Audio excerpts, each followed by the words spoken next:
Hey, hi, welcome to Tongue Tied. My name is Amber, and I'm sure you know this, but I am quite new to YouTube.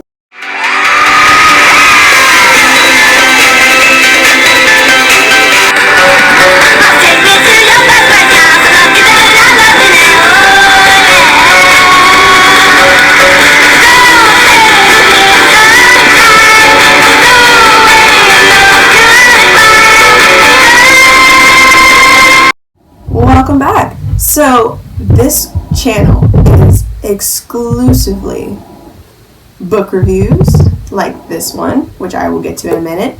I'll also do movie reviews. For this video, I'm just gonna kind of run down and do a whole bunch of snippets of what I kind of do on this channel.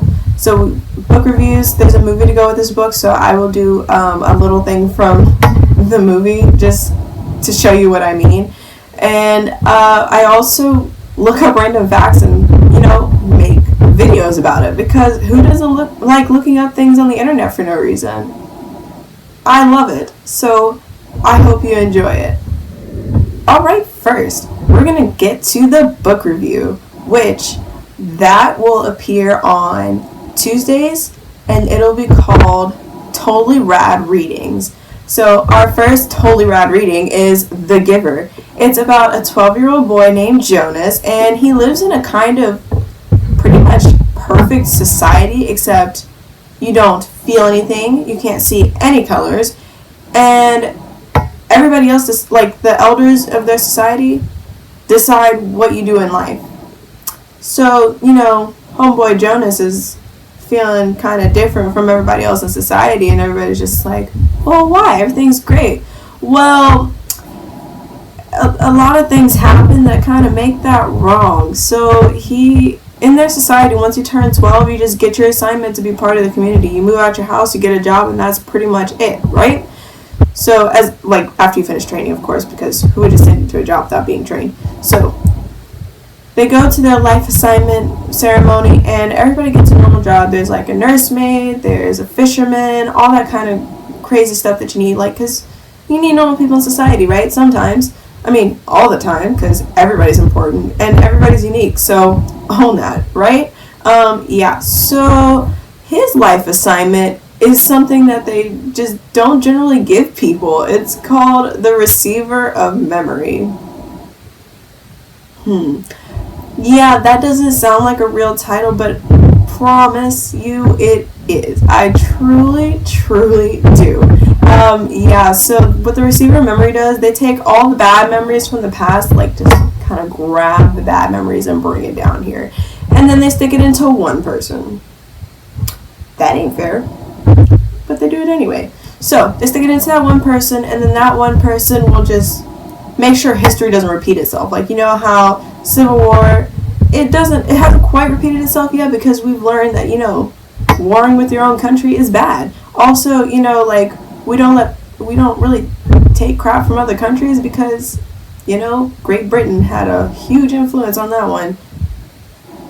If you ask me, we, dodged a bullet on the whole, being owned by Great Britain. Not to say anything bad about the country. I love the country itself. But, you just gotta be your own person, and you shouldn't be owned by other people. Like the message in this book. Shocker. So, yeah. That's basically what the book is about. How he adjusts to his new lifestyle, and how his mentor, the past Receiver of Memory, who is then named The Giver. Okay, I gotta stop right here. So you see how I do that thing where every once in a while, my words get all messed up? Yeah, that's me tongue-tied. Light bulb. Right? Exactly. I get tongue-tied all the time because I speak way too fast for my own good. Even if it's not fast, it's fast enough that my brain is not processing fast enough for my mouth to give it to you. So just, hey, we all do it sometimes, and therefore name the channel. But I refuse to call myself tongue-tied. It's just a channel. Call me Amber, please. I appreciate it. It's just about how he gets how he realizes that his society is completely jacked up, because he's got all the old memories and he's realizing how wonderful life is during this time, because this book is set in the future, if I didn't say that before. Yeah, but it's a pretty great book. It's a really great story, and I totally recommend it. On a scale of 1 to 10, I would definitely give this book. Now, keep in mind, I don't really like giving odd numbered reviews, so if I give it an odd number review, then it was kind of a rough read. Let's be real. But I definitely give this book an 8, because it was great. I rhymed. I do that all the time, laugh at myself. But yeah, so anyway, I laugh at myself like all the time, and it's not even funny. But hopefully if I build up a fan base, then y'all just learn to laugh along with me. Alright, so this next segment is for my movie reviews that I'll be doing. Well, not quite reviews, but it is mainly me just recounting the actions of the movie using this messed up thing right here. Yeah. My brain is a big ball of weird sometimes, and you just get funny results sometimes. Sometimes you don't. But I just want to try it. And I chose a serious movie, so hopefully I can make it funny. Yeah. But let me give you a review real quick first, and then I will give you the rundown. And then it will be up to you to leave a comment as to which one you prefer. So, The Giver is a movie about the same as the book. A boy named Jonas, except he's not 12 in this one. So, there are some key differences. I can also give you the differences between the book and the movie if you would like that as well. Just tell me in the comments. Anyway, so this boy finds out that he is not like everybody else, even though he tries to be, and he's getting ready for his life assignment day, and he gets the weirdest job in their community. It's called the Receiver of Memory. Well, the other receiver of memory then loses his job because it goes to the new kid. Sorry. And he becomes the giver because he has to transfer all the memories of the horrible past to the new receiver of memory and train them on how to use those memories to guide the rest of society. Well, he realizes that life is missing something when he starts getting these memories, and that's what the whole movie is kind of about. Just how he goes through a journey on figuring out, like, you should be able to see color, because how else are you supposed to see beauty in life? You should be able to feel things, because even though some emotions are horrible, a lot of them are really lovely. And you should be able to remember things for yourself, because that would help you accurately make a decision about your own life. You shouldn't have other people controlling you. The movie is also just kind of a down-to-earth way to say you have to accept the differences of other people. And if that's the kind of message that you're trying to spread or trying to learn more about, this movie is a great way to go with that. And now for scenes from the given movie. Enjoy.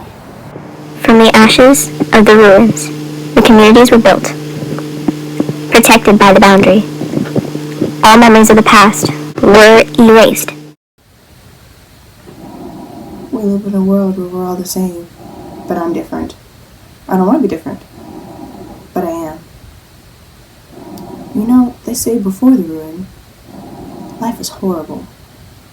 But life, it should be great here. We are taught from a young age. Wear the correct clothing. Speak the right words. And I have a crush on a pretty girl. No, I don't. My medication forbids it. Don't tell anyone.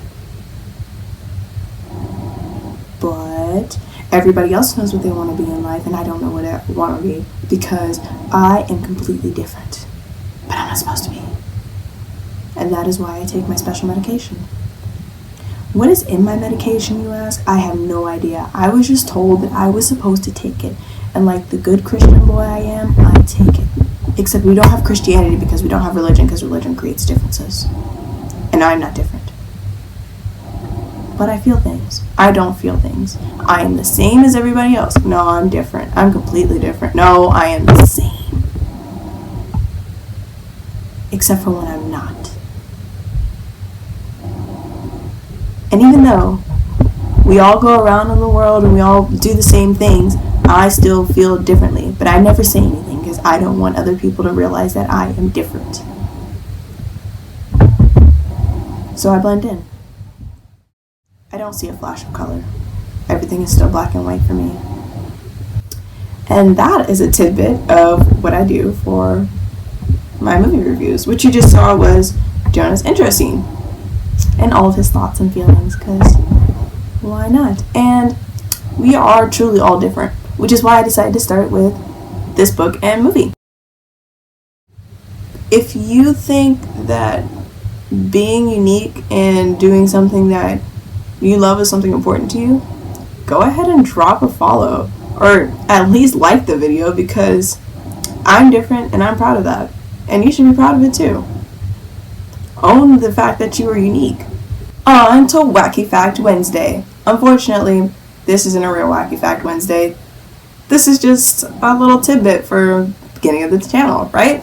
So on Wacky Fact Wednesday, which is what I'm calling my random knowledge day, and it will be on Wednesdays, otherwise why call it Wacky Fact Wednesday? I'm pretty sure you've heard this one before, but women are actually better than men at multitasking. I know, weird, right?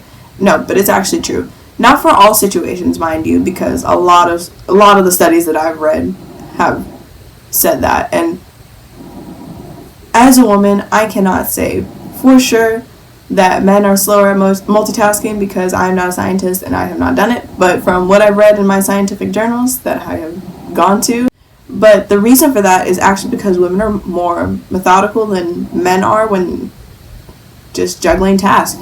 And either way, we both, like, we as in like the royal we, men and women, we both slow down when it comes to adding more things and more stressful tasks. But it still like shows that because women are more methodical and they think more logically about the situation. I know, shocker, because like, you know, a lot of people say women are crazy. Women aren't crazy. We just understand things on a different level, if that makes any sense. I hope it does. Anyway, but yeah, so because we think through things more logically, we are better able to handle the tasks. This is such a weird word, because like it's task and then you have to add an S to it, so it's tasks, and it doesn't sound like you're saying a different word. You're saying the same word multiple times. Sorry for that rambling. Anyway, but yeah, we basically just are able to do things easier because we can, and we think about it. Not saying that men don't think, but you're more of like a gut feeling type of gender. We're more of like, well, let's see the pros and cons of it, and women do this with pretty much everything. Alright, double T's, and yes, that means you, because you clicked on my wonderful video. I am sad to say that this is the end of my first Welcome to Tongue-Tied video. So, yeah, I will see you later, and you know what? Keep reading, keep watching movies, and always look for those wacky facts. Mwah!